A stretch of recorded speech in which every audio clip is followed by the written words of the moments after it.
Cheers, love! The cavalry's here!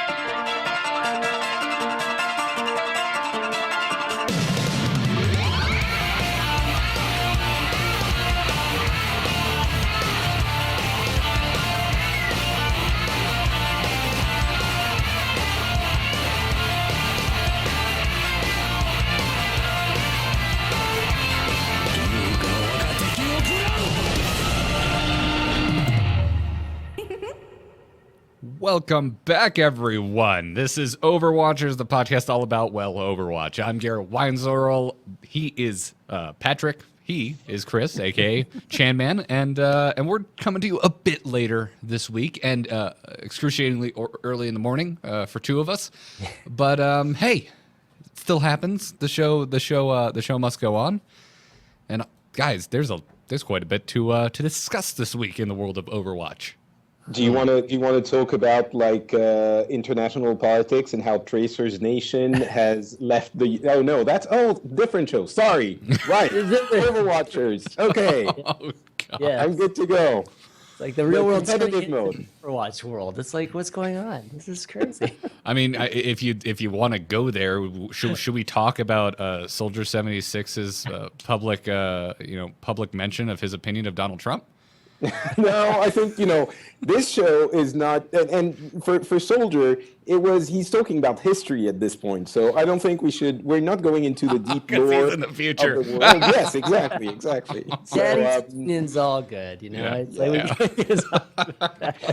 I think we should focus on non-divisive issues like the competitive mode. Oh wait, Great. Yeah, that's right. No, I can't escape it. I can't escape differing opinions, whether it's politics or games.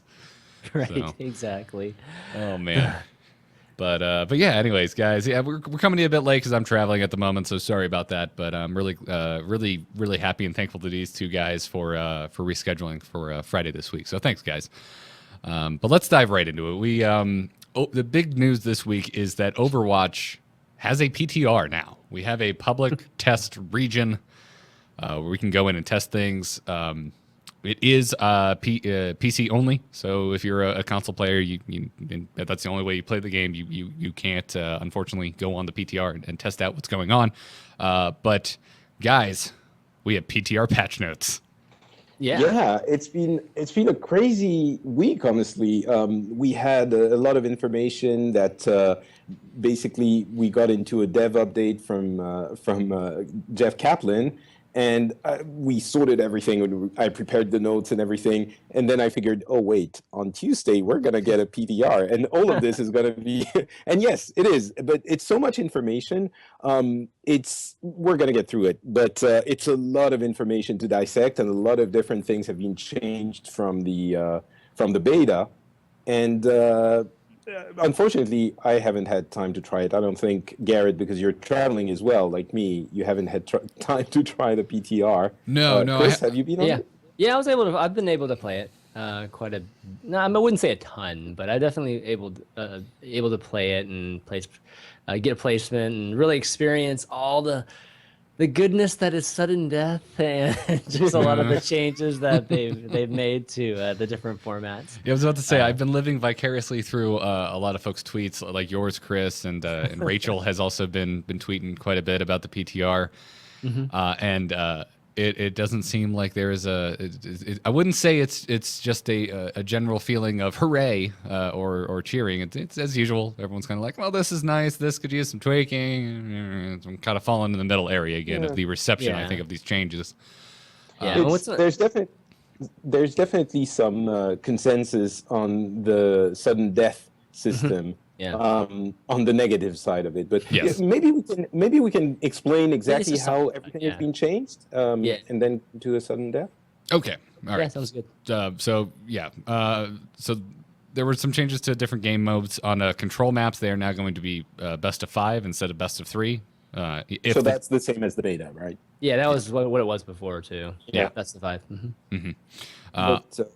On assault maps, each team has 10 minutes. You get to complete the map as much as you can, and you earn 1 point per objective captured. Right. So Yeah. that's kind of weird system, very different from what we have in quick play and in that what we had in the beta in competitive mode. Basically, you have 10 minutes, a sort of budget of 10 minutes, and if you complete the map in three, let's say you steamroll and you complete the map in three, you get 2 points, one for each capture, because Assault is the point capture mode, right? It's Right. um, Volskaya and Anubis and all of those. Um, and you can do it again. So you have 7 minutes to do it again, and you can do it as much as you can. So you can accumulate a lot of points. And then the other team does that too. And at the end of those two games, you see who got the most points, the most point captures, and that team wins the match. If they don't, if there's a tie, then you go to sudden death, right? Yeah, and the way that the way that it's like implemented too is that there's like a 10-minute timer that just counts backwards. So it's pretty clear that there's this 10-minute bank. When people were first explaining to us, like we didn't understand it at all because it was just like, okay, if you guys finish if you finish the first iteration, then you go into the sudden death continuously until you finish 10 minutes. But in the end, it's just like literally you have 10 minutes, how many points you can score. That's like the simplest way to look at it. And it's a different approach. I mean, I think it's an approach where you take when you don't, from a design standpoint, you don't have to make a level that's perfect for just one iteration. So I think it's smart in some ways, like from the standpoint of it keeps them from doing that, so they can keep all these assault maps the same, because if it was to change, it'd be some major changes, right? Like to make these maps quote unquote fair or whatnot for one iteration. So it's a little bit confusing, but overall I think it's smart. Do I like it? I mean, the verdict's still out, like whether I like it or not.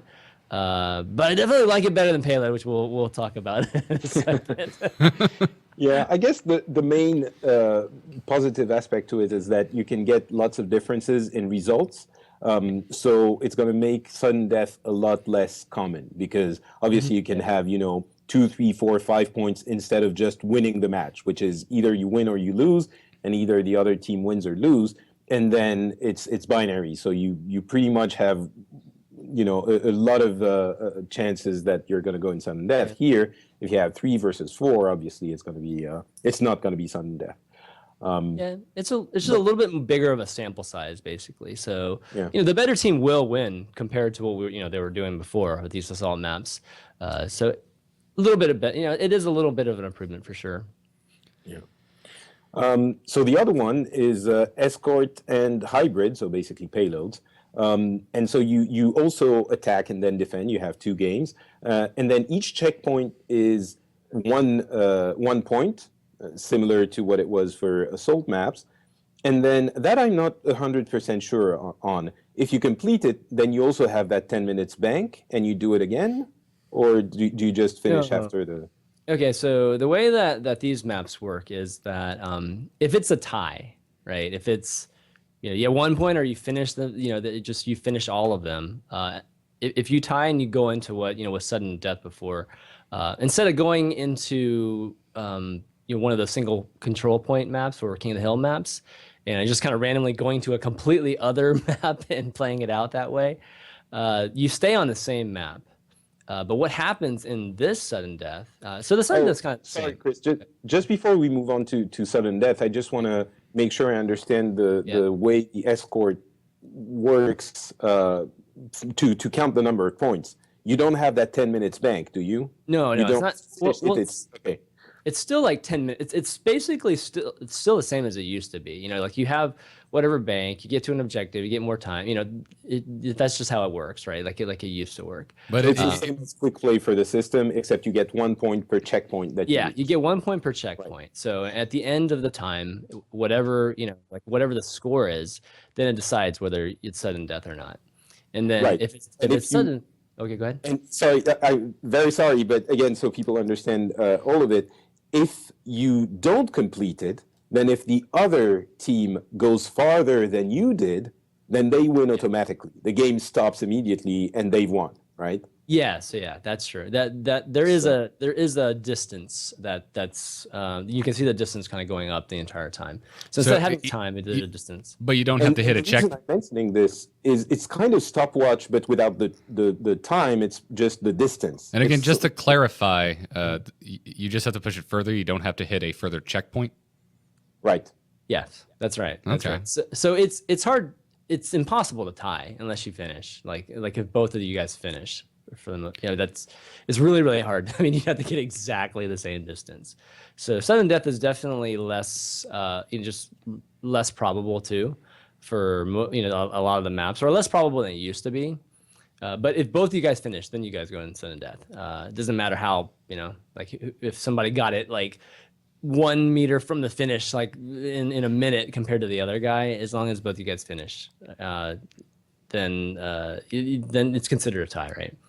But where it's weird and like where the changes have been needed, and I think for the most part everybody agrees, is that the sudden death is not fair at this point, because what happens in the sudden death is that there's a coin flip as to whether you play offense or defense, and then you guys start the game. It's the same map, but then it's just like going to the first checkpoint.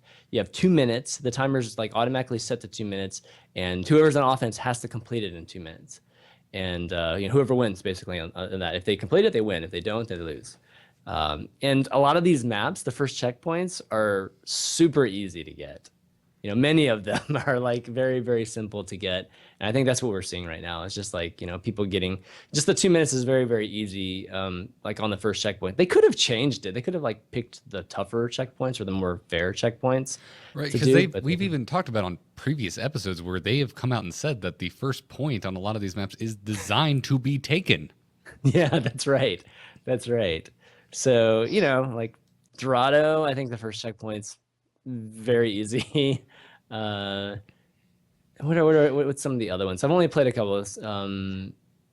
Yeah, so I'd like to make one note here. I think the consensus is very clearly that this sudden death system is not good, and the most important part of that consensus is that the community feels that it's not fair, right? And Kaplan responded to this, and he made a long blog post. You can go read it on the forums, on the official forums, acknowledging all of this. He did mention, however, that for that first checkpoint, I mean, he didn't say it like this, but that's me talking. The reason it is easier to get for the attack team is that, yes, they are closer to the initial to the payload or to the point initially, but they also have 5 minutes, and everyone has that understanding that the first checkpoint is easy to get for the attack because it's balanced around those 5 minutes. You first go out and you sort of see what defense the team has in place, and you adapt to it, and you spawn a lot faster. You're back a lot faster because your spawn point is closer. And within those 5 minutes, yes, you should be able to get it. But the way they're balancing it to make it fair is that they're reducing that timer very significantly. It's not 5 minutes, it's 2. And now Kaplan is saying they're going to reduce it a little bit further to 1.45 minutes. So I'm not saying that it's a wrong perception, but I think it's very interesting that the community is saying it is not fair when actually it can very much be balanced. And apparently the data, he was very clear on this, what the data that Kaplan is seeing is saying that there is a 50% or very close to 50% win rate on that sudden death. However, what he also says is that the perception is super important. And if the community feels that it's incredibly unfair, then it doesn't really matter all that much what the stats say. And he obviously has a very, he has a point. It's if you always feel bad when you're losing because you feel you've given up your fate to randomness, then it feels bad anyway. So they're going to change it, and maybe we can discuss the plans to change it later. But I just wanted to mention that it can absolutely be balanced if they play with that timer number. It becomes 50-50, and that's balanced. It is balanced, but it's one of those things where if you change the global time, then it's hard to balance it with the maps too. You know what I mean? Like you still have to balance like these three maps, like with this global change, and that can be kind of challenging. It the also fact that it becomes less easy to wrap your head around as for the gaming public as a whole. All the Overwatch gamers, not just pro players, because if say the sudden death timer is different on one map versus the other, then all of a sudden this is something you need to wrap your head around. Yep. You don't have consistency across your sudden deaths, and that's not necessarily what Kaplan here is suggesting, but I think that's what you're suggesting, Chris, which is if you really do want to balance this, you're going to need to take it on a map-by-map basis.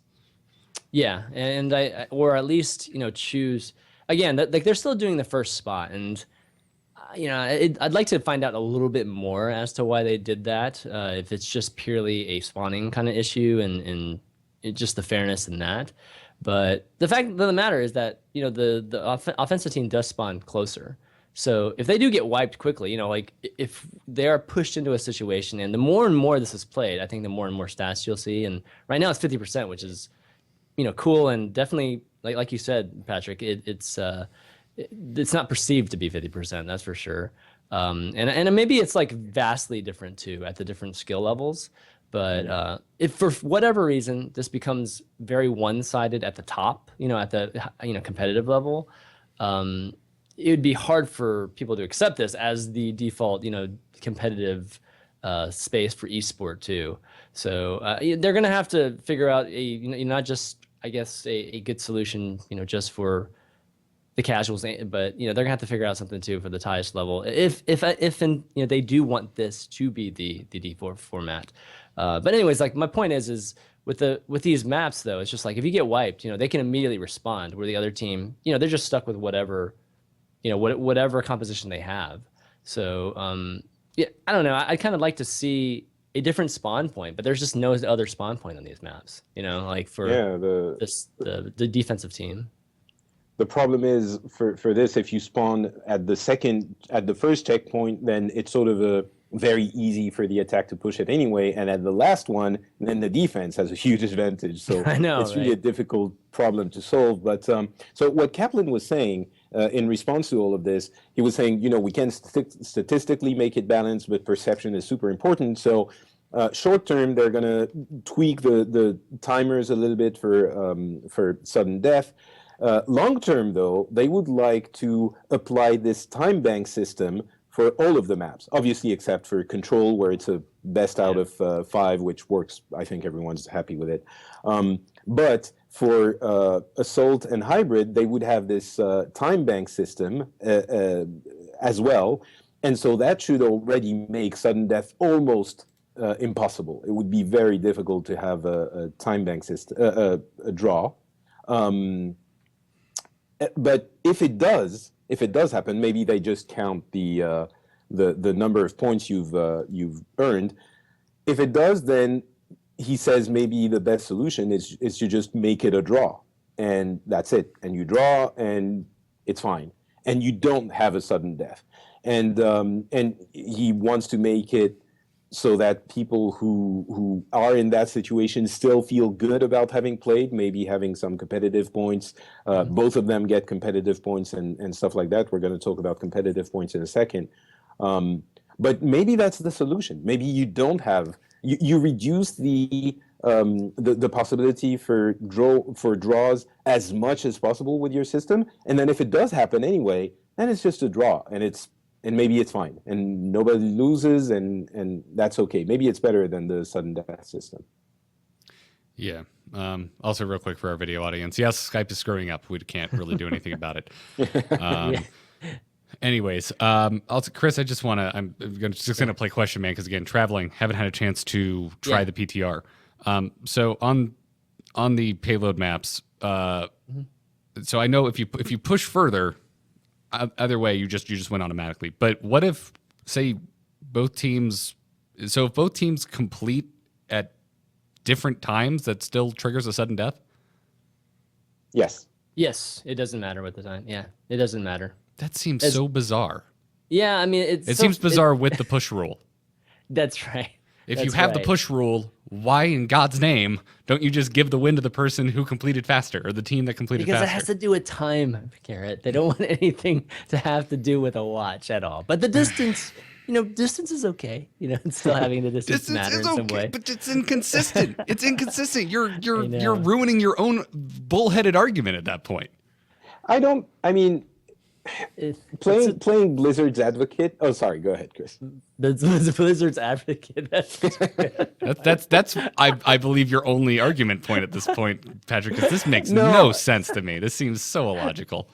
Well, so the thing is, it does change the dynamics of the game when you have to complete it as fast as possible, because there is a way to play the game so that you advance slowly but surely. And I think there are legitimate strategies around that idea that you're going to be, maybe playing it a little bit safer, a little bit less aggressive, but you're going to be more certain of your position, a little bit more of a defensive play style. And I think if you put time into the mix, then you very, very much encourage people to play extremely aggressively. And I think you sort of take away part of the potential for the different strategies and play styles. And I'm not saying that this solution is perfect. I think it's getting into a place where it's kind of convoluted. And I understand people who say, well, at this point, you might as well just do stopwatch. But I still think before we go to that stopwatch idea, I think we should still try and explore for a little bit longer if we can do it without it. I think it's a legitimate way of looking at it, and because once you go stopwatch, it's kind of settled. Everyone's happy with stopwatch. Everyone is using it, and you sort of don't know what you could have gained. You will never have explored another possibility. So I'm sort of happy with them exploring other possibilities for 1 or 2 or 3 seasons. The game is going to be here for a long time. I don't think they have to decide right now what is going to be for all of eternity. Damn, Patrick. Okay, I like your argument. Never mind. I retract my previous statement. Yay. I think they just generally like the concept of overtime or sudden death too. Just creating this kind of short-term tension, and a lot of the points that Patrick made too, just strategically, I think is right on.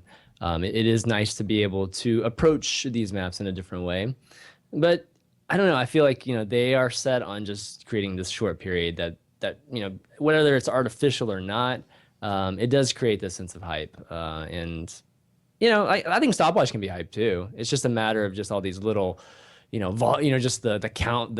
There's a countdown that maybe just all the sounds get louder. You can make it hype too. But I'm all for trying stuff. So it's cool for them. I think. Coming up with new things and testing things out, because I think they all know that at least the competitive scene, the stopwatch, like everybody just wants that right now.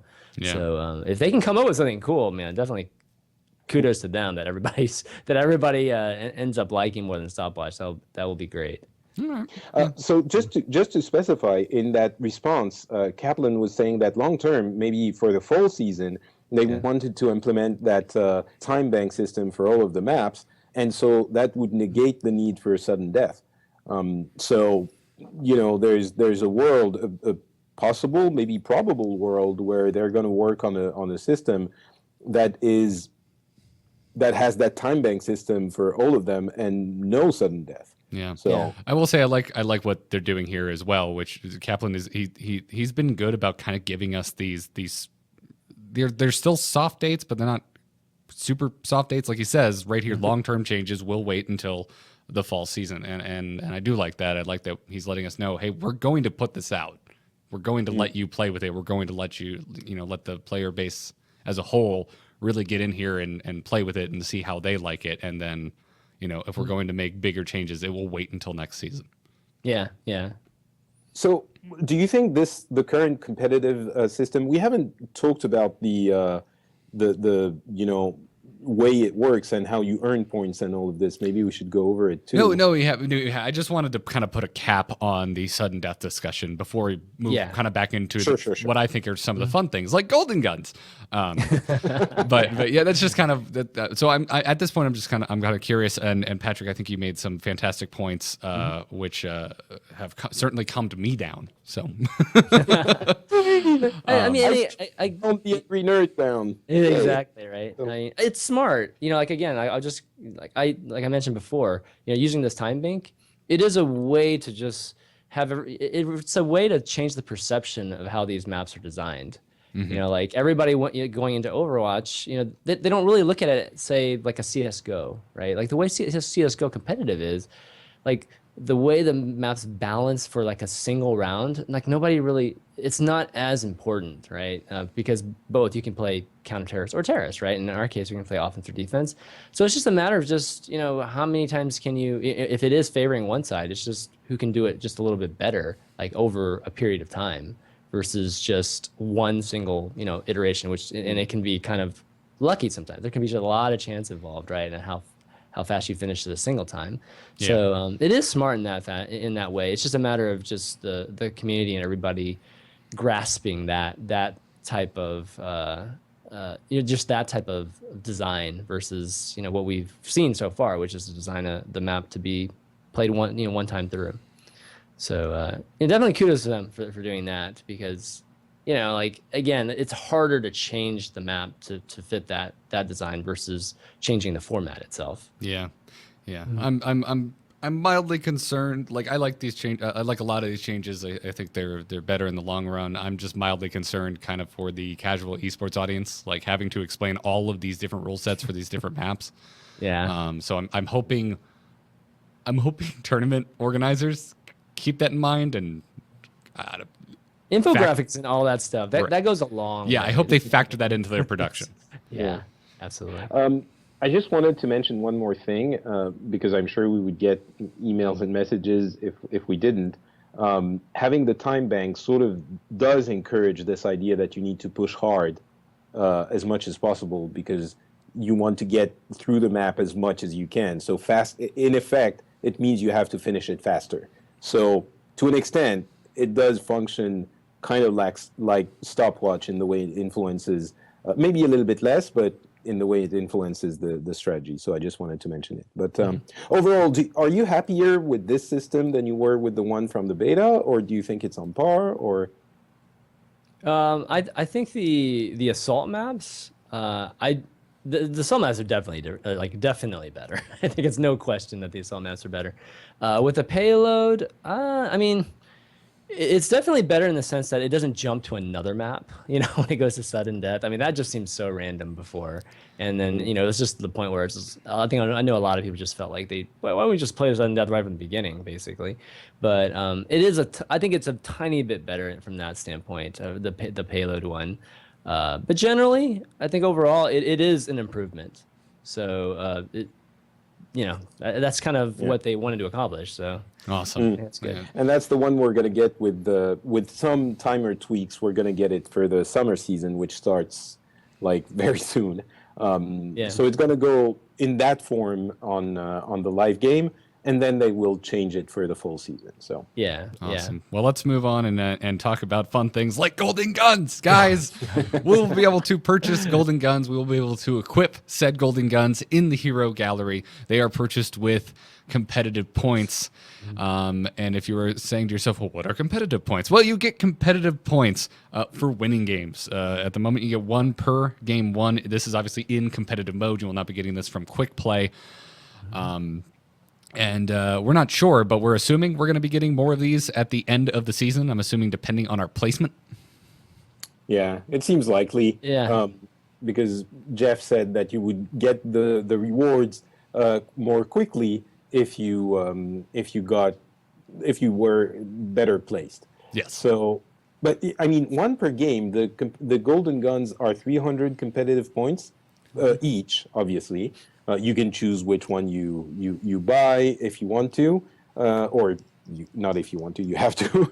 Right. But one per game is not a lot. On average, if you win 50% of your games, I guess you need at least, if you're in the super top high end ranking, and you get 1 point per ranking at the end of the season, you'll need to win 200 games, which means play 400.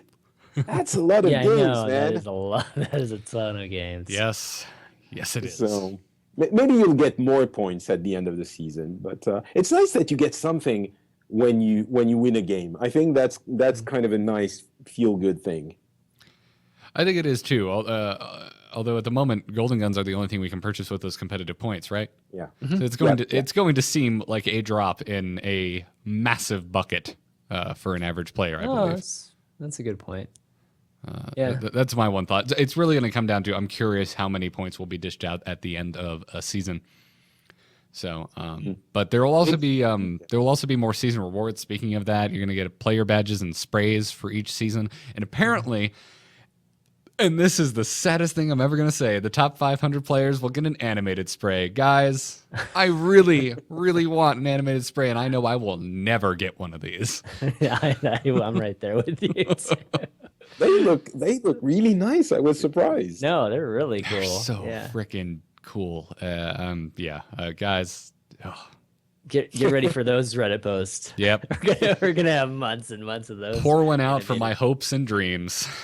You know, on the other hand, I like that they are making this the super exclusive reward and not the golden gun. I am too. I honestly, I'm being hyperbolic, but Okay, so I think this is a cool thing, and I kind, as much as I want one of these, I kind of hope they never make an animated spray for non-top 500, because I want it to be this kind of like, when you see it, you're like, oh well, damn.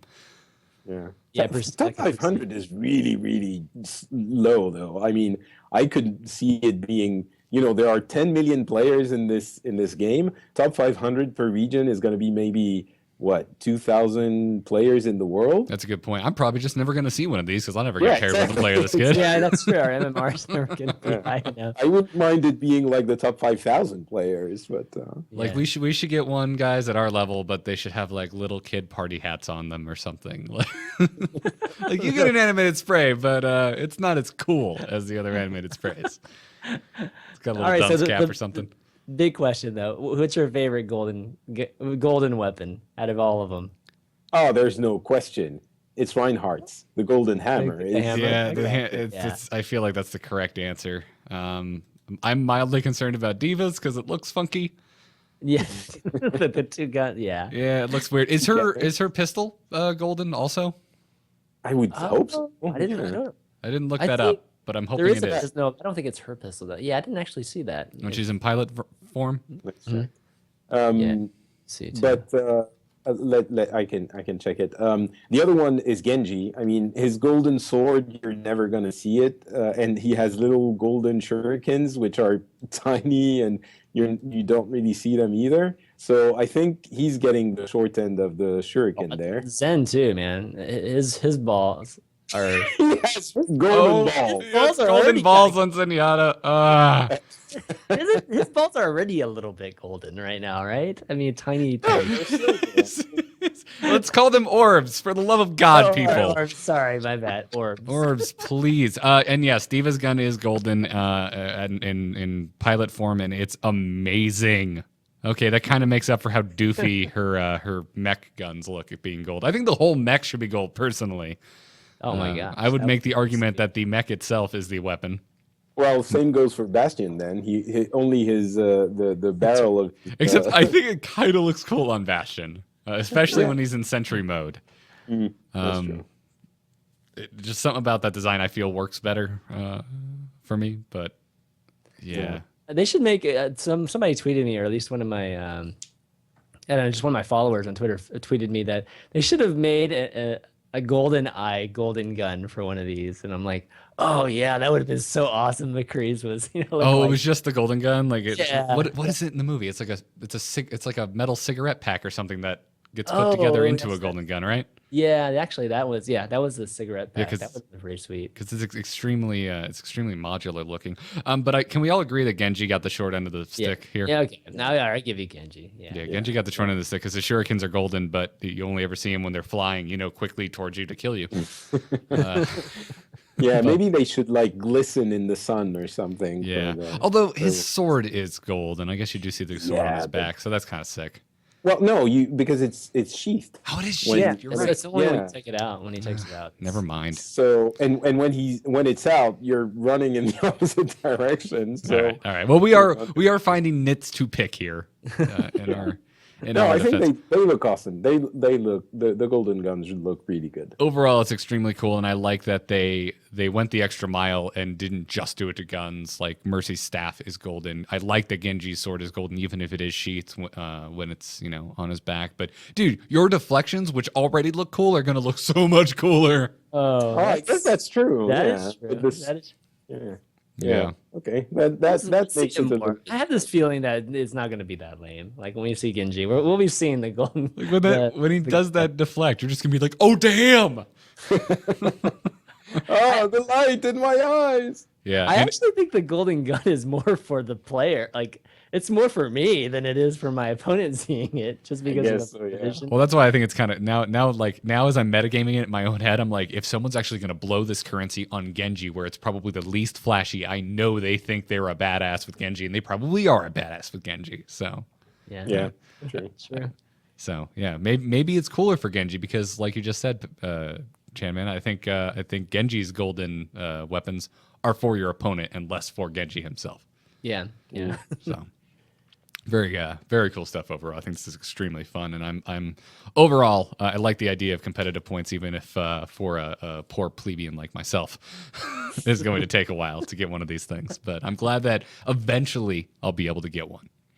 Yeah. If you want to grind it, if you want to play 600 games like before the Yeah. end of the season, you can do that. I mean, can't remember how many games I had played in the. I'll play 600 games, and I'll be lucky if I accrue 200 points. Right. That's right. That should not be possible. You should have about 300 if you do. But You should have been in the games with me the other day.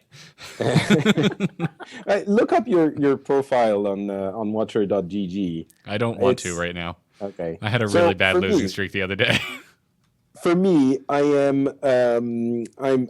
When did the game launch? A month ago, right? And it's exactly a month ago, actually. I'm at roughly what is it? Almost 300, about 350 games played. Yeah. 181 wins, 177 losses, and that's in a month. And I've been playing quite a bit. Not, there are people who played more, but so that's in a month when you play a lot. If you play that for 2 months, you're well within Golden Gun reach. So but then you would have to play only competitive, and the games are longer in competitive too. So actually, this is inaccurate. The games are twice as long in competitive, so it would be twice as less, half as much points. So that's kind of hard. You can't really. I couldn't grind it. I think for. During the season, I would have to get the points for the end of the season. Yeah. Yeah. Same here. I think I'm 195 and 188, so I'm pretty close to you too. Yeah, it's we're brothers in Overwatch. That's right. Brothers in I mean, it Overwatch would be stats. it would be unsatisfying if I couldn't get one after a season. Just one Yeah, golden gun. it's- So yeah, that would Because suck. if I you mean, don't, and there are 21 of them, and I'm sure that by within a few seasons they're going to add other things you can get with Right. competitive points. So I think it would be fair for most people who have played, actually for all people who have played, to get at least one golden gun, and then the others would get, the people who are better placed, they can get 2 or 3, and it's cool because you switch characters all the time. So yeah, they could just finish the full set a lot faster than us. But yeah, it's something to take into consideration. I feel like if you play as much as we play, that should be enough for one. And it'd take us almost 2 years to get, or no, more than 2 years actually. I don't know how long it would take us to get at least just 21 of them. But Yeah. We'll have to see. We'll have to see what they do, or just what these bonus points or whatever they are at the end of the season are. Yeah. Yep. Yeah, that will be the deciding factor. And I hope Oh. that Symmetra's teleporter is golden too. Oh, that'd be so sick. Oh my gosh! Well, Yeah. moving before we end our discussion about the PTR patch notes, one more thing. Hey, leavers! If you're interested in your leavers penalty, it will go to a full season ban if you leave too much. So, Yeah, That's great. finish those games. It's good. It's great. I mean, hopefully there's some leeway for when you actually do have disconnects. But it sounds like they're definitely taking that into consideration. They did say too much, so I'm sure too much. they're still going to have to. It's not going to ban you. I think it's going to ban you a little bit at first. Not if you disconnect. I think there's definitely some room for people getting disconnected. And if you know that you're getting disconnected all the time because your internet connection is not good enough, then probably you shouldn't be playing competitive because you're going to ruin everyone's game. And also, if there is a player that disconnects, then the game, if I'm not mistaken, it doesn't count as a loss. Although that could be gamed, right? That then people could leave and then make the game not count. Although no one's going to want to because then they get banned. I don't know. Yeah. So the way it works, just to be clear, when in terms of people leaving and how it affects the rest of the team, they have done something. They have put something in place to help with that, which is nice. It's definitely nice. There's been I've had some negative thoughts too about it, but I'll talk about the positives at least, which is whenever the game first starts, you guys are picking characters and things like that. If somebody leaves during that time, instead of just having it backfill, because I think they're still trying to figure out the whole, backfill, and just how to solve that problem. But instead of doing that, it gives you, or the game automatically ends in like 30 seconds. If for whatever reason, their backfilling doesn't happen in time, or, you will never have a game that starts 5v6 is kind of what I'm saying. Okay. So it'll just automatically kick you out and then, just queue up again type of thing. If the game's already started and then somebody leaves, then you have this period where you can leave and not take any kind of penalty. Whether it's leaver penalty or I think even points too. Like this game just doesn't count for you if somebody does leave, in between somewhere in there. So the penalty goes to that first person for sure. The stiffest penalty or the only penalty really goes to that first person that leaves. And I think that's generally a good thing. Now, when I first got on the PTR, I don't know about maybe like today if I was to jump on, but when I was playing it the first couple days, I had a hard time just even having games complete because, this type of thing would happen, right? These people that are leaving, I mean, this is the PTR, so some people don't really care that much. But I think once it hits the live servers, it's not going to be a problem at all because then people will be very, very cautious about leaving or not leave at all and just, take losses or whatnot. Yeah. Makes sense. Yeah. Well, we have a lot of other stuff to cover, so I'm just going to move on without a good segue. Yep, no problem. Jeff Kaplan made an extremely long reply on the official Overwatch forums about how matchmaking works in Overwatch, and I'm not even sure where to start on this thing, guys. I mean, the thing is, Jeff has I call him Jeff. It's fine. We're best buds, Yeah, almost at this point. He doesn't really know me, but I know him so well that I think it's natural that I would call him Jeff, as we all do. So anyway, I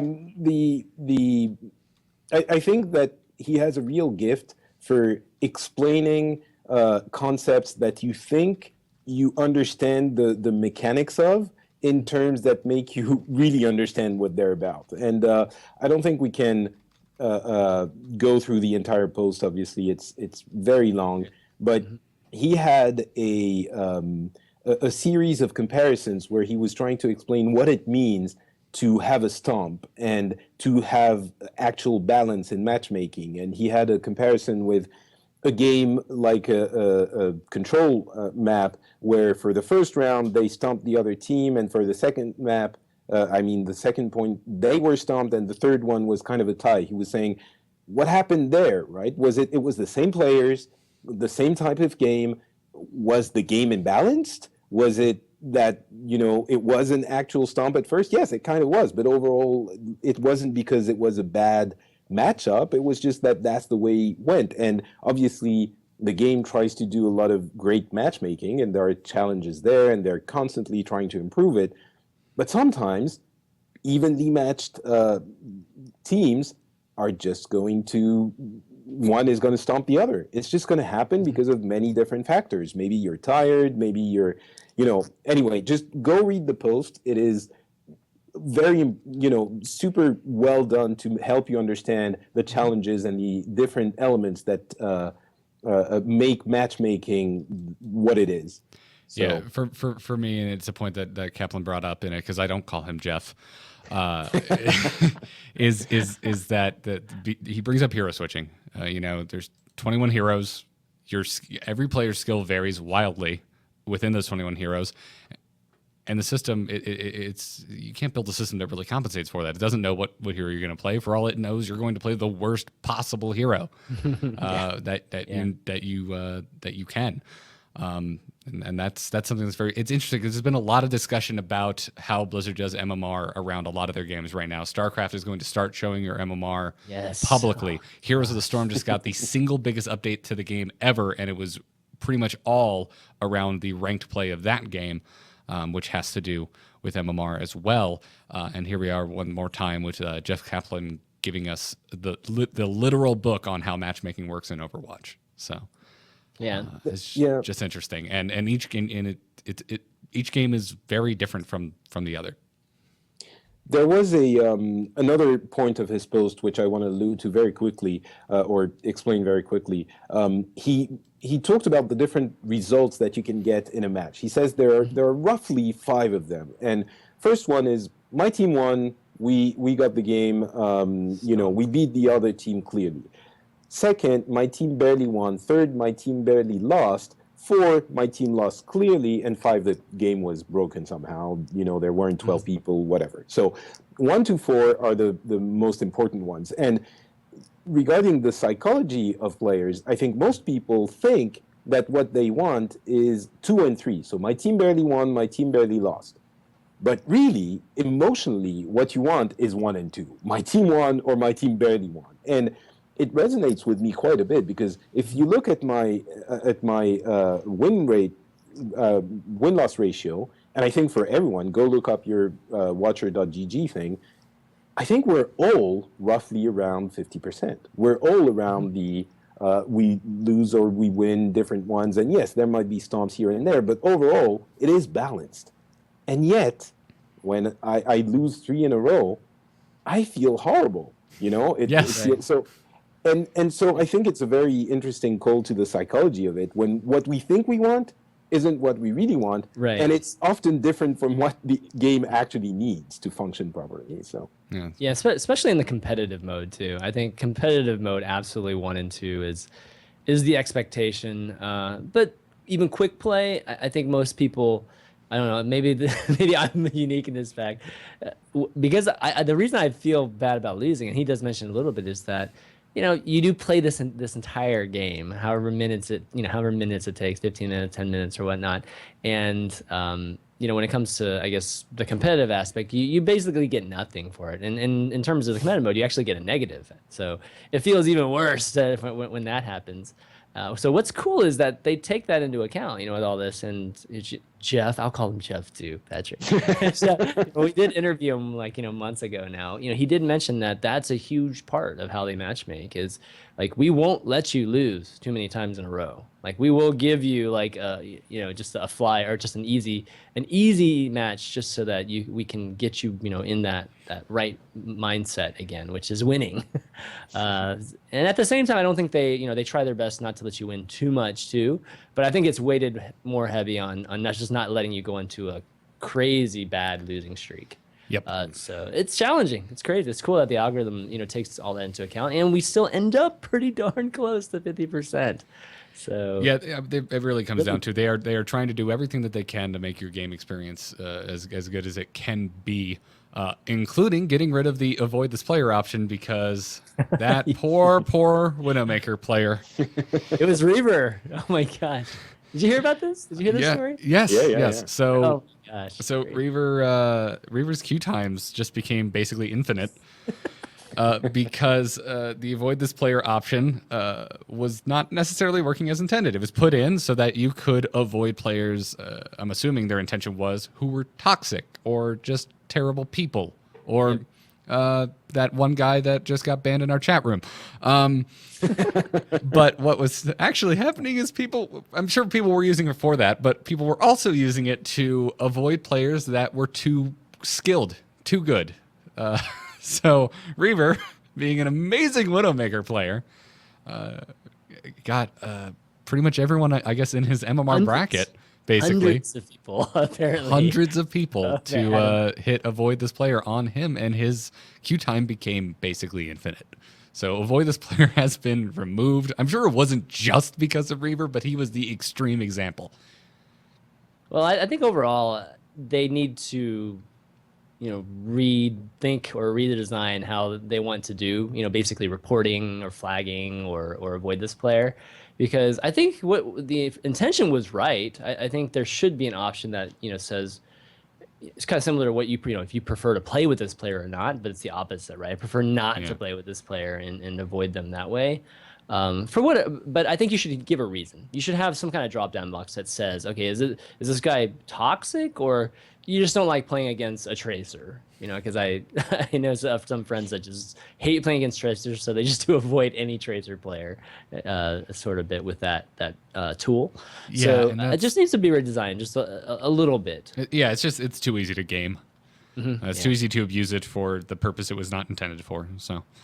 If we were, I'm sure if Dustin Browder was on this team, he would say, "Is bad will fix."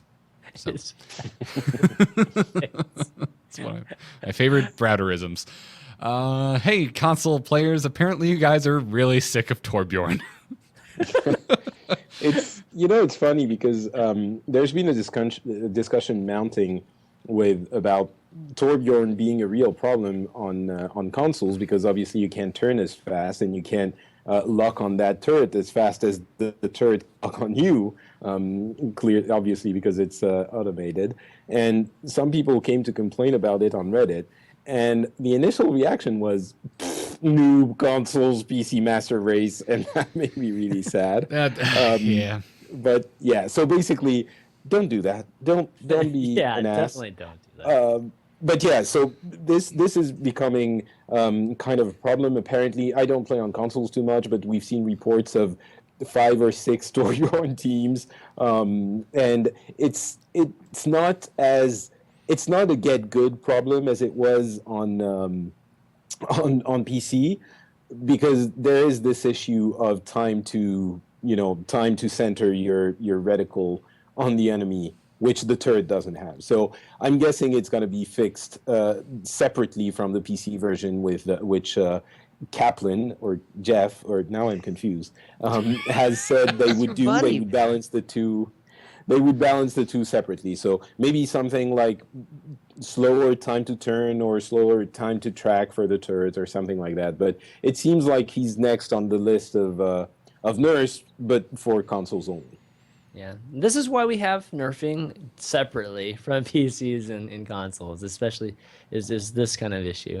I think it'd be good. I mean, 6 Torbjörns on PC was already difficult to deal with. I can't even imagine what it's like on consoles, and the hell it must be. It's probably 6 Torbjörn versus 6 Torbjörns all the time. How fun would that game be, guys? I'm sure it is not that extreme, but yeah, no, it makes absolute sense for the console versions to be balanced independently of the PC versions and vice versa. So, yeah. Anyways, we've already mentioned Watcher.gg quite a bit this episode, but they now have leaderboards which include the number of games played. So you can head on over to Watcher.gg and check out their new leaderboard system. There are some godly players of this game, folks. Yeah, it's very impressive. I'm going to mention that the highest number of games played, I'm sure it's streamers and things like that play all the time, all day, but they are at over 2,500 games played. Wow. What's cool, though, is that most of them in that list are, or all of them actually, well, let's say most of them, are between 48 and 52 win rate. So there seems to be a fair balance in the number of games people win. Yeah, just looking at the top 100, I don't see anyone peaking above 55% on the high end. Yeah. Oh wait, no, Yeah. there's a 57. Oh, I see a I see Wow, some. Very rare. whoever Paradise is, your win rate is ridiculous. Actually, Moon, if those of you that watch streams, Moon's winning percentage is almost 60%. It's 59.59. Wow. Wow. Yeah, Props to Moon. that's Yeah. impressive. That's awesome. So It's a anyway, machine. just a quick mention, and there's the other stat tracking site called Master Overwatch, which also includes a looking for group tool. So there are a few different sites that do that, but Master Overwatch looks pretty sleek. So Yeah, that's I think that's cool. That's super cool. So we've talked, I think, the last couple episodes about PC bongs in South Korea and Overwatch's rise in popularity over there, and it's continuing to rise. And looks like if it stays on this trajectory, it will, if it has not already, surpass League of Legends in popularity. Already in PC. has. Yeah, it already has. that's- Yeah. yeah, I think that happened. Sorry, I didn't update the notes, but I think a couple of days ago, maybe 3 days ago, it was basically confirmed. It's barely over, but it is over League of Legends. So Yeah.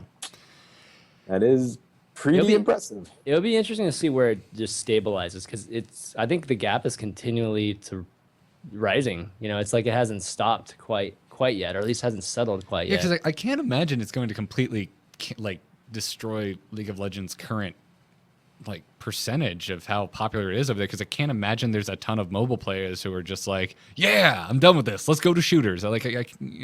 Yes, there are players that enjoy both, but you really think there's going to be that much of fall off? Well, we've seen it, right? Well- I've heard stories of League of Legends players switching over, and even just the market share that we saw before Overwatch came out. I Yeah, mean, this that's is a good already a significant market share loss by League of Legends in the PC bongs. Surprises me. I think, yeah, it is surprising, but I think when you look at the curves, it's very clear that there are a lot of League of Legends players going to Overwatch. I mean, there are a number of other games tracked, and the one that's losing players is League of Legends, not the other ones. Or, not definitely not as much. So the thing is, Patrick, Yeah. is that happening for you, Chris? Yeah, it's happening for me too. Okay. oh, Yeah. sorry, what's happening? It's a lot better now. Okay, yeah. because I cut the video. Sorry. My point was going to be basically what you were saying, Chris. We will have to see where it stabilizes because it is incredibly new still. It's a month old, this game. So it's very possible that things are going to, maybe they're going to keep going that way. Maybe people are going to go back to League of Legends. But, it's so young that it's hard to say whether or not in 6 months from now, it's still going to be the same way. But still, it's never happened in 4 years that League of Legends wasn't the top late games in those for those Korean PC bangs. So it is significant. Yep. Interested to see how it shakes out over the next few months. Yeah, and it's just I think it's just huge indication of the future of Overwatch in Korea, even from the standpoint of competitive, from the competitive standpoint. Yeah. It always starts in the PC bongs. It's the game has to be popular first, right, before it can be a super huge esport. And I think this is step one, and it's amazing. I mean, League of Legends has dominated forever now. So I think even just everybody at Overwatch is probably shocked at how this has played out. Yeah. Well, I before think we, the team is surprised. Everyone thought it was going to be a success. I don't think they expected these kinds of numbers and this kind of popularity so quickly out the gate. it's ridiculous. the hype leading up to the launch of Overwatch seemed almost silly at times, but I don't know. It's this weird self-fulfilling prophecy that I expected it to be popular, guys. I think we all did. I didn't expect it to be this popular.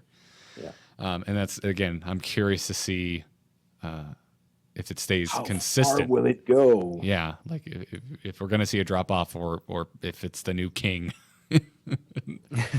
But we'll see. Before we move on, let's thank our patrons who are supporting us over at patreon.com/Overwatchers. You guys are awesome. Thanks to our producers, Kongan B, Houston M, and LVE. You guys are crazy awesome. Yes. And Also on this episode, let's thank Lance K, Johan T, Jim J, Wesley C, Kenneth H, Tom D, James W, and Benjamin M. Thank you all so much for supporting us and making sure that our bananas always have peanut butter. Oh, that's especially for. I mean, everyone's cool. I just want to shout out to Johan, who's a very consistent contributor to all of my shows. So thank you so much for contributing here too. You rock, sir. Now let's talk a couple strategy pointers. Redditor Tercio 2002, not 2003, not 2004, pointed out that the icon, guys, on top of Diva's suit when it is self-destructing is color-coded to let you know when you are out of the blast range. So if it is red, you're gonna die.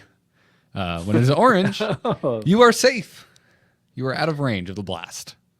I'm wondering if it's completely out of range or if it's you're not gonna die, but you're still gonna be impacted. I don't really know, but I never noticed the colors. I guess I was too Me too. busy running away. Running to break line of sight. Cover. Yeah. Ducking behind the payload or something. Yeah, I'm not 100% sure either. And if it does do a small amount of damage, then it's not necessarily not going to kill you, because then it would matter what your health is currently at. Yeah, but at least, if you're in red, you're gonna die if you're in red range. So try to get away from that. Gotcha. Yeah. Also, I wonder if Tercio 2002 was born in 2002, which would make them 14, which means they could be, on Reddit posting about Overwatch, which means someone who's born in 2002 isn't a baby anymore. Let's not talk about that. All right, that's settled. Let's not go there. And a bonus thing we wanted to point out this week was a YouTube video posted on a Helix jumping tutorial for Soldier 76. So if you were not aware that Soldier 76 could rocket jump, or if you were just not sure how to do it correctly and be a total parkour badass with Dad 76, this video will help you become a total rocket jumping awesome jerk. So.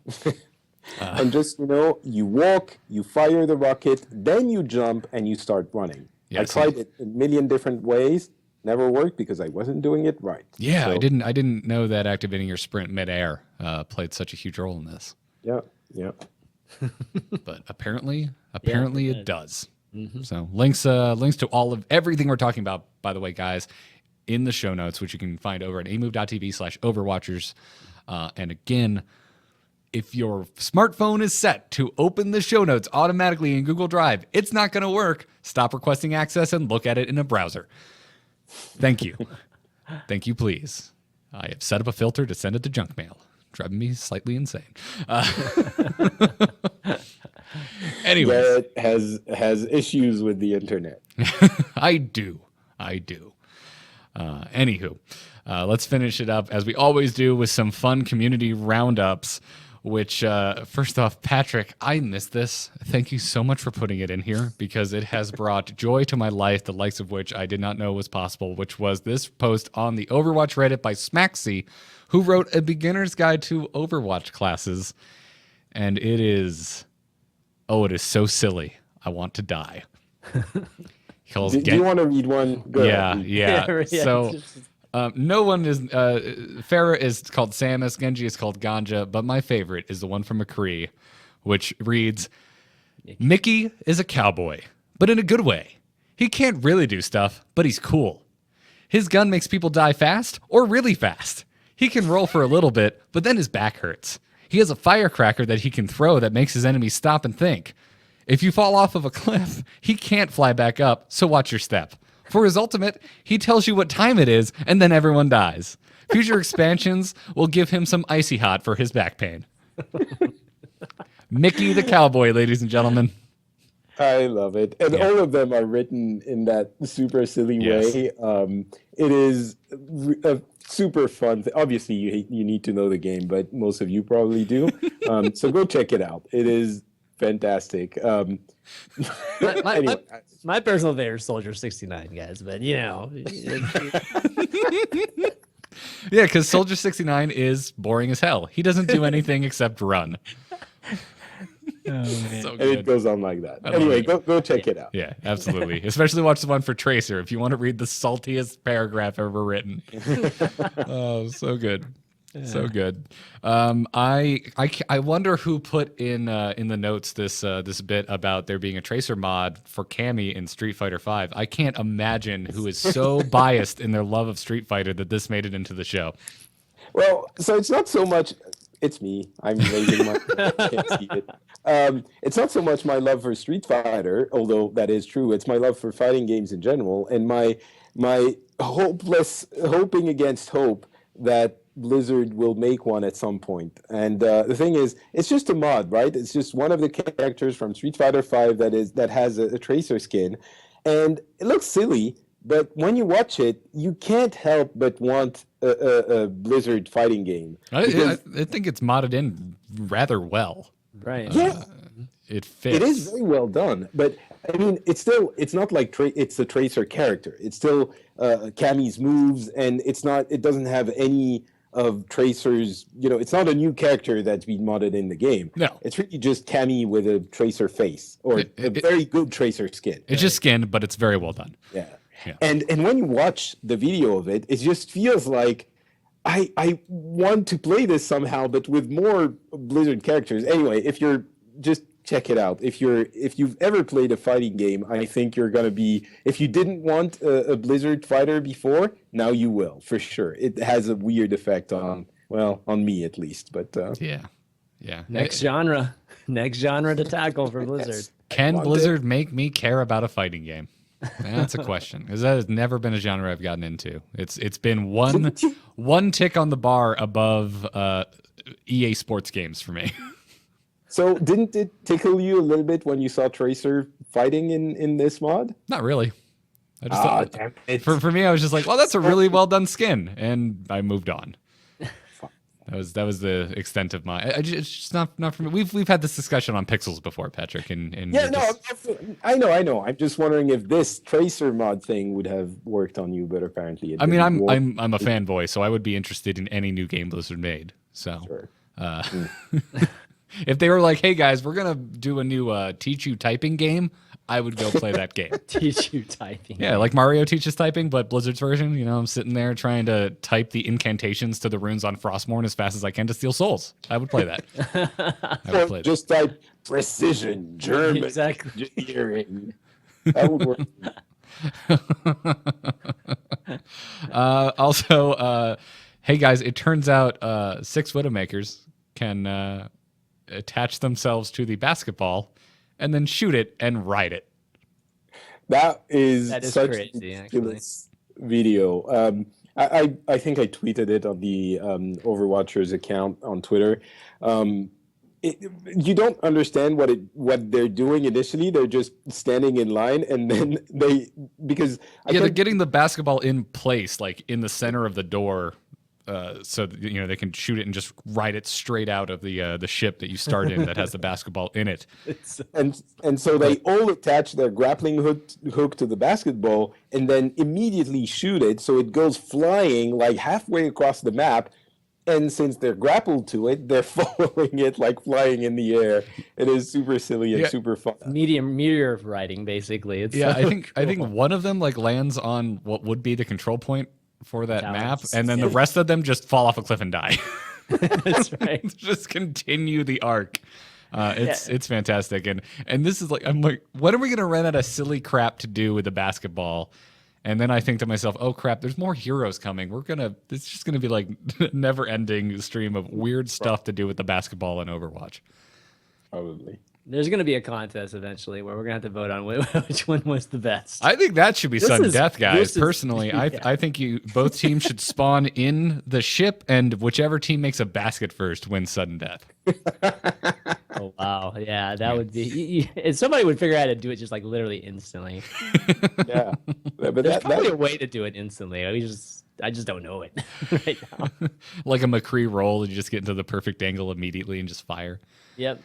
Yep. Yeah, I don't know. So, and finally, we wanted to point everyone to the video of Overwatch's characters with their voice actors, like their headshots, basically side by side, If you want to constantly switch between, wow, they really look like the character they're voicing, and wow, that is not what I expected at all, which is in the case of Junkrat and Winston, I think is definitely the reaction.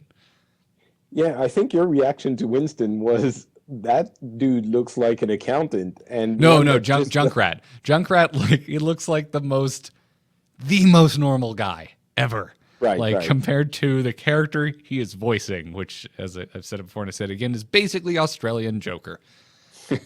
And Winston is he's like a scrawny, like little. I don't know. We will say a slim man because scrawny seems kind of mean. Right. Okay. No, that's true. But I mean, he's thin. He's thin, and he's very white, and he's very white. White. Oh my god! Wow. I thought, no, but because I thought he would be some kind of giant orc-like beast. I don't know. It looks weird. Thanks. I'm glad, Patrick. I'm glad that you're inciting the rage of the purple gorilla community. Yeah, I don't mean that as any kind of racist comment. Obviously, you know me, but it's just not what I imagined. Right. Seeing Winston's voice actor for the first time was very akin to me seeing the voice actor Neil Kaplan for Tychus in StarCraft 2 for the first time. Oh, yes. That Does not look like that voice should be able to come out of that human being. And it's just, I never stopped finding a lot of wonder and joy in seeing voice actors and the characters that they voice. So some really cool stuff. So go check that out. So, Chris. Yeah. What'd you bring for us for esports? Oh, esports. Yeah. So a couple things, just to maybe a general recap first. So I guess pro players, right? Just for those of you wondering what the whole nerf, has meant for what the meta's been like, I guess, in the pro scene. And for this past week, we pretty much just don't see Widowmaker McCree anymore. So I'm not sure if that's a surprise or not, or I haven't really experienced that quite yet in the games I play, at least at more of the casual level. Still see plenty of McCrees. I see a ton of McCrees still. Yeah. Widow maybe a little bit less, but I still see them plenty on maps like. I feel like I had a terrible losing streak this week, but I feel like in my games I was seeing Widowmaker really only roll out as like anti-turret play. Yeah. Okay. Definitely see more Hanzo than Widowmaker, but at the pro level, like literally, you'll see these guys maybe being swapped out mid-map for just a real quick switch up, but for the most part, not used at all, which has played into seeing some of the teams drop off a little bit. Some teams get better just because when the meta changes, some of the teams can't adapt quite quickly enough because of the versatility of the players themselves. So right now, I feel like we're seeing a little bit of a shakeup. Envy and Cloud9 still at the top, and they actually duked it out last night on the Alienware tournament, and Envy won very handily. So I think we can say, at least most of the pro community can say that Envy is the consensus #1 team right now in the world, which is cool. It's always good to have at least somebody to point to whenever we're looking at the pro scene. And then this weekend, there's a couple big tournaments. There's like 40,000 prize pool on the line, just with combined between the two of them. The One Nation of Gamers, it's not called the One Nation Invitational. It's called Operation Breakout, I believe. Or they're going to be having their grand finals this weekend, which culminates at, a few weeks now, because they had 2 weeks of group stages, and now it's going to end here, and that's a 15K prize pool. And then the OG Invitational is going to be this weekend too, 25K, and we're going to see all the top teams playing each other again. It's fun really cool. Getting to do the show on a Friday, because it's like there's a lot to take in this weekend if you want to see competitive Overwatch. Yeah, just like ton. Like literally, they're both going to be on Saturday and Sunday, so it's a full day of Overwatch. The Ghost of Gamers happens like that too for EU and NA, but these are again just bigger tournaments, and all the good teams will play together instead of just some playing in NA, some playing in EU, and we don't get a chance to see that just very, very often. So it's definitely good to see when they can come in with their just basically the best strategies and try to gain that #1 rank title, which is pretty important in terms of getting sponsorships and all that good stuff too, right? For their Yeah. teams. So I want a specific esports website that links me to all of the finals for all of the I big know you tournaments. mentioned that, yeah. Oh, I mentioned it on Twitter. Really, It's just- Patrick? I've never heard you ask for this. Well, it wasn't as specific. Usually, I say I have a hard time following esports because it's so it's so everywhere, and you don't know where to go. Now I know exactly what I want. Link to finals with like time code to the Twitch replays or to the YouTube replays, to the time codes when the final actually starts. Because I'm not going to watch the entire tournament. Those things are 4 days. Yeah. I want like one game, the last game that really matters, and I want to link to it without spoilers. For all of the games, actually, for Heroes, well, all the games I follow, for Heroes, for Hearthstone, for Overwatch, for all of those, and I would be happy. So if someone can get on like esportsfinals.com, I think you would have a killer website on your hands. Patrick, have you ever watched a live esports event? Do you know how impossible it is what you're asking for? Why? Nothing ever starts on time. Nothing No, ever. I'm saying after the fact. I mean, like No, he's talking at the end of the weekend. VODs and stuff. Yeah. Yeah. Okay. You could probably go to Gosu Gamers. You could go to Team Liquid. You could go to Splice.gg. There's tons of places that already are doing what you're asking for. I don't believe you. No, but I want it simple. It's I still want too it simple. much, like, he wants it literally in one spot. He wants a search box that says that has one drop down that says Overwatch and then one drop down that says Finals. Give me that link. Yeah, no, that's exactly what I want. I go to Gosu Gamers. That website is for people who know what they're looking for. It is. I think it's a little bit UI wise. It's difficult to find that specific thing which I want. So I want it, Garrett. Don't you understand? Garrett, you can. I mean, I know exactly. I mean, I kind of know exactly. I mean, know what Patrick's talking about here, but I do to a certain degree. And Overwatch, since it is new, it's not as it hasn't gotten there yet. Typically, for most esports, Team Liquid's Liquipedia is my go-to. That has what you're asking for, Patrick. It always on the right side on the landing page of Liquipedia has recently completed events. You just click on the tournament you want, and at the bottom there's always links to VODs. However, the Overwatch wiki is not the most up-to-date thing on their site. Yeah. All right, so I'm going to Liquipedia. Yeah, but there's a different one. Oh, liquipedia.net. I'm gonna go to Heroes. No, you're going the wrong one. You go to Overwatch, man. You go to Overwatch. No, but okay. Yeah, you And I'm clicking on it. I'm on it now. And always at the Where bottom, is it? you just scroll down to the bottom. There's a thing that says VODs. VODs. Okay, but there's no. It's like the entire thing. It's different streams. Well, then you're basically complaining to tournament YouTubes, including Blizzard's YouTube. Yes, I'm complaining to everyone. I'm currently saying I'm renting. All right. It's a feature request from Patrick. Future request from To Patrick. the world of esports.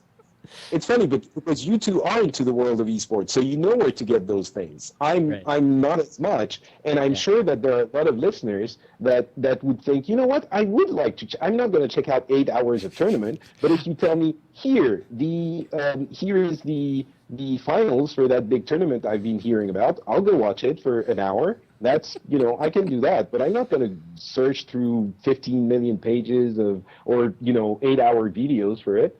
So if it's the case for you, dear listener, go ahead and let me know on Twitter. I'm not Patrick, and I will appreciate your support. Just the website, finals, and just you click a link and you see it. Thank you. I also want to thank our listeners one more time for putting up with all of the Skype issues today. Patrick, you should probably keep your camera off. Just FYI at this point, because it's You're so ugly today. you sound like you're because you're so ugly. No, it sounds like you're slowly falling down a robot tunnel. The more you're Must be in the Sky industry. I fell off the map at some point, and it was actually into the a part of the factory and I'm slowly turning into Bastion. Yeah. Soon I'll be speaking on funny. podcast saying, "Reep, reep, reep." bird, mimicking your bird, right? Yeah, exactly. Well, I'm sure there will be many more off-air discussions about Patrick's issues with finding the esports he wants to watch. But for now, we must end this episode of Overwatchers. Thanks again, everyone, for tuning in. Thank you to our patrons and our producers, Kungen, Houston, and LVE. You can follow the show on Twitter at OverwatchCast. Our email address is mailoverwatchers@gmail.com. And don't forget to subscribe on iTunes and over at youtube.com/AMoveTV. And if you're listening on iTunes, we'd really appreciate it if you dropped us a 5-star review. It helps us out a lot if you dig the show. So thank you, guys. Chris, where can folks find you? You can find me on anything that ends in ChanmanV. So Twitter.com/ChanmanV, YouTube.com/ChanmanV, and Twitch.tv/ChanmanV. And as for, I guess, a show, I'll plug my Hearthstone show. You can check out Value Town each and every week on Wednesdays at 4 p.m. Eastern. Sweet. Patrick, how about yourself? Not Patrick on Twitter and Facebook, and you can find my English language shows on FrenchSpin.com. One is Pixels, which you all know is about video games, and we had a fantastic E3 recap episode last week. And the other one is the Phileas Club, where we talk about politics and international news in a super fun, conversational, casual way. And I think next episode, which we're going to record in a few days, is going to be very interesting because obviously we're going to be talking about the Brexit, which we have a lot of things to say about, and we have different people from different countries, different cultures are going to discuss this. So if that's something you think you might want to hear from the horse's mouths, like actual people, what they think, then go and check out the Phileas Club at FrenchSpin.com. If anything else, the words fun and politics used in the same sentence should pique your interest. Exactly. It's been a crazy week. Yes. It has. Politics. Wow. Yes, it has. Folks, you can find me on Twitter at Garrett Art. That is my personal account. You can see me there lamenting losing streaks and talking about how I'm never going to get an animated spray and other such things. So go check that out. You can find all of the other podcasts I do, including this one, and the show notes and links to everything we talked about over at amove.tv. If you're looking for Overwatchers specifically, go to amove.tv/Overwatchers. Show notes are always linked at the bottom of each episode post. So go check that out. Thanks, everyone, for tuning in. Thanks again to our patrons. And as always, good luck and have fun. Bye. Bye.